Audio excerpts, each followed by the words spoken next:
Unit 6. Listening. Exercise 1. 1, He deserves the death penalty.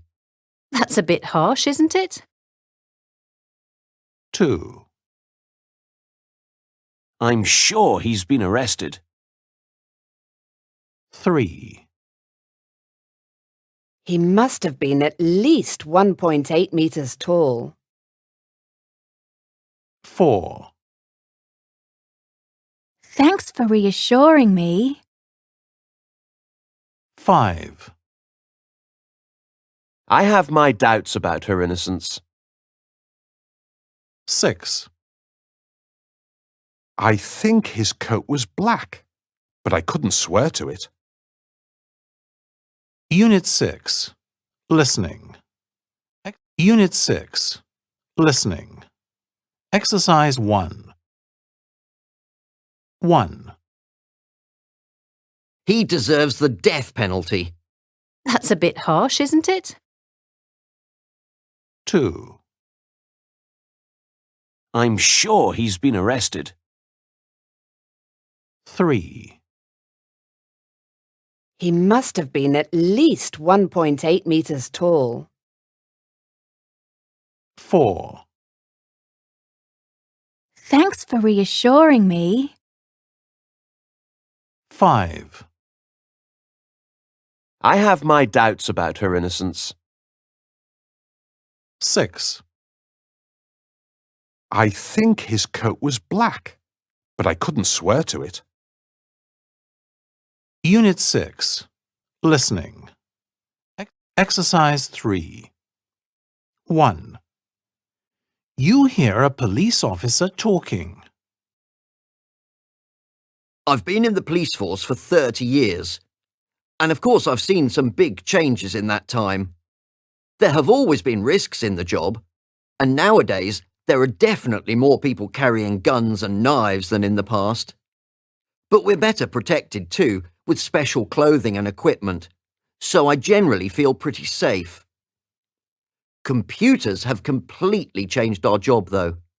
Without them, we wouldn't solve half the crimes we solve now. And what's nice is that they've actually reduced the number of reports we have to write. So paperwork has thankfully decreased, leaving us more time to catch criminals. Exercise 3. 2. You hear two people talking about an escaped criminal. Did you hear a criminal broke out of the prison near here the other day? Yes, I did, but they must have caught him and put him safely away again by now. I'm not sure about that. The police helicopter was out searching yesterday, which suggests he's still on the run. Do you know what he went to prison for? He could be dangerous. Well, I think most of the people in that prison are serving sentences for burglary, shoplifting, that kind of thing. I don't think they're too violent. Still, we should probably make sure we keep the doors and windows locked just in case until we hear they've caught him. Definitely. 2. 3. You hear a young woman talking. When I was at school, I was always getting into trouble, usually for vandalism and shoplifting, but once for arson as well. I was too young to go to prison, so I had to do community service many times.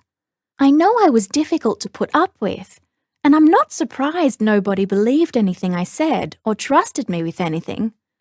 The thing is, though, I did my time and I learnt my lesson. I'm not like that anymore. I'm a better person and much happier for it, but people still don't trust me. They ought to give me a second chance, but they don't. 4. You hear two people talking about a crime. You know that driver who drove onto the pavement and killed a woman and her baby? Yes, I remember. He was only sentenced to 5 years in prison. Can you believe it? He should have got a life sentence or the death penalty, if you ask me. That's a bit harsh, isn't it? I mean, it was awful, of course, but he didn't mean to kill them. I agree that 5 years is hardly adequate for causing the death of 2 innocent people, though. I'm sure they'll reconsider the sentence. I expect it will be increased to 15 or even 20 years, perhaps. Well, I certainly hope so. 5. You hear an old man telling a policewoman about a burglar. So, Mr. Jones, could you tell me what the burglar looked like? He must have been at least 1.8 meters tall. Definitely around 185, I'd say. He spoke to me as well, you know. I can't remember exactly what he said, but he was quite polite, actually. He told me that if I kept still and quiet, he wouldn't have to tie me up. Or perhaps he said he wouldn't have to kill me. I forget now. Anyway, I'm still here.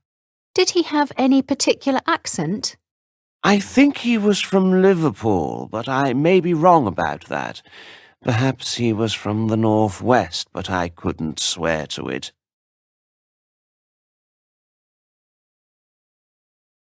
6. You hear a policewoman talking to some TV and newspaper reporters. I can confirm that 3 murders have been committed in the city in the last 2 weeks. What I would like to do now is to ask people to remain calm and not to panic. The public have been extremely helpful in coming forward with information, and we have been able to build a very clear picture of the person we're looking for. We're doing everything we can to find this person and to get him safely locked up, and I'm confident that we are very close to getting a result. As soon as we have any further information, we will of course let you know. 7. You hear a man talking about an incident on his land. People are always trespassing on my land, and it drives me mad. Last week, my farm manager accused a local girl of smoking in one of my sheds. He said he'd seen her in there with his own eyes, and so he'd caught her red-handed. She swears she's innocent, of course. She says it wasn't her and that she's never even been in there. I trust my manager completely, and he's convinced she's guilty of trespassing. But I do have my doubts. I know the girl's parents, and I can't imagine she'd be disrespectful of other people's property. It's difficult to prove either way. 7.